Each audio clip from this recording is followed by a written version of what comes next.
If we can see that climate change is already going to make this population much more vulnerable, it's important to increase the protection of these species to make sure that other threats are not causing cumulative impacts. In the spring of 2019, an unusually high number of grey whales were washed up on the eastern Pacific coast of Mexico, the USA and Canada, either dead or dying. They didn't show any signs of having been caught in fishing nets, nor have biologists found any signs of a toxic spill or outbreak of disease that would account for their deaths. They had simply left their breeding grounds in Mexico and never made it back to their feeding grounds in the Arctic. This was declared an unusual mortality event by NOAA Fisheries in the US, which is an event where a lot of animals are dying and critical or urgent action needs to be taken to figure out what's happening. So why were the whales dying? Assistant Professor Fredrick Christianson and his team had secured funding in 2017 to study these whales, particularly their migratory patterns, so they were in a unique position to help solve this mystery. We don't know that much about whales and like what's called bioenergetics. So it's basically like how much energy do they require to function, how much energy does it cost them to grow, how much does it cost to reproduce and to survive and so on. The only way to get this information historically is from whaling records. So we have to kill the whales and measure them and measure how much oil they have, how thick their blubber is and so on.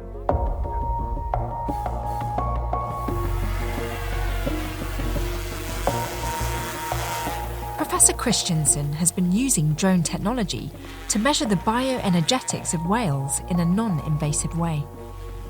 So how do the drones work? We just fly this over the whales at maybe 20-30 meters altitude. It has a camera on board that we face directly down in a perfect 90-degree angle. And if the drone is moving because of wind, there's a gimbal that keeps this camera completely steady. So you always get a perfect picture from above. So we can measure from the photographs the number of pixels, that's the length of the whale, and the width of the whale. We do this when the whale comes up to the surface to breathe, so you can actually clearly see the whole contour of the animal. And by knowing the altitude and knowing the camera focal length, the picture resolution and so on, we can actually convert these pixel measurements to actual meters. So we can measure how long the whale is and how wide it is. And from that we can calculate its volume. And by looking at the volume relative to how long the animal is, we get a metric, so kind of an index of how fat the animal is, so its body condition. Grey whales were once called devilfish on account of how ferociously they protected their calves from whalers who hunted them to the brink of extinction. Their population has now bounced back, and they play a crucial role in regulating our climate. Their dung fertilises the phyto, or plant plankton, which is a key carbon sequester. Like the blue whale, humpback and right whales, they have baleen, a filter feeding system similar to bristles inside their mouths instead of teeth. They use their baleen to collect shrimp like krill, plankton and small fish found in the cooler northern waters. Most of these species spend half the year feeding in one location, normally close to the polar regions. And then they use all this energy, they build up these fat reserves that they then carry with them on their bodies, in their bodies, to the breeding grounds during the winter. And during that time, they're not feeding at all. So for them, having really a lot of fat is essential for their reproduction and their survival. So to understand how body condition, how you can measure it and how you can relate it to survival and reproduction is fundamental to understand anything about the ecology of this species. The drones allowed for many more whales to be easily monitored from the air than with traditional boat-based techniques. And we can identify the animals from the color patterns on their backs, both from the drone, or if operating from a boat, we can also take pictures of the flank and identify them. So by doing that, we can actually monitor the same individual for as long as they stay in Mexico, basically. We can photograph the same animal over time and measure how its condition changes. We can see how mothers, for example, are getting thinner, whereas their calves are growing in size and so on. But over the 4 years of monitoring, something shocking was revealed. We can see a trend in how the population condition changes over the time. All the animals are declining in condition, which would be expected because they're not feeding.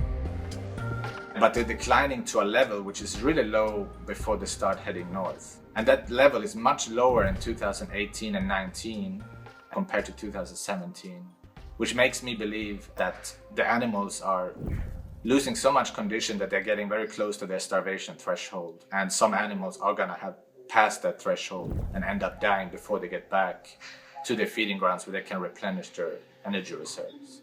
So where along their migration routes are they perishing and why? It's on the return journey. So if it's caused by starvation, which our data suggest it is, that would kick in most severely at the end of the season, because that will have been the longest period of time that they haven't been feeding.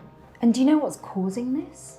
Because we're seeing this decline is happening even when the whales are arriving in Mexico, something is most likely happening in their feeding grounds. So continued research up there to look at the condition of those animals is the most important, I think. And trying to correlate that with climatic effects and prey availability.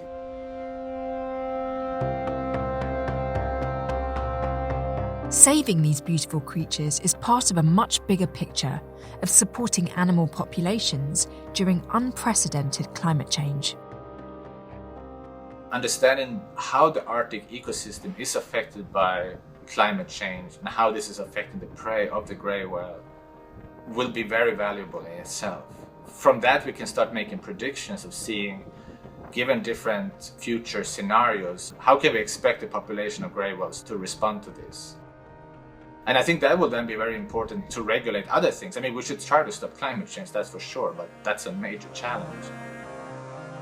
There's also other threats that face this population. And I think if we can see that climate change is already going to make this population much more vulnerable, it's important to start addressing these other threats in context of that, to say, okay, now we don't have 26,000 grey whales anymore, we're dealing with, let's say, over 15 or 20,000. We have to increase the protection of these species to make sure that other threats are not causing cumulative impacts that can affect this population.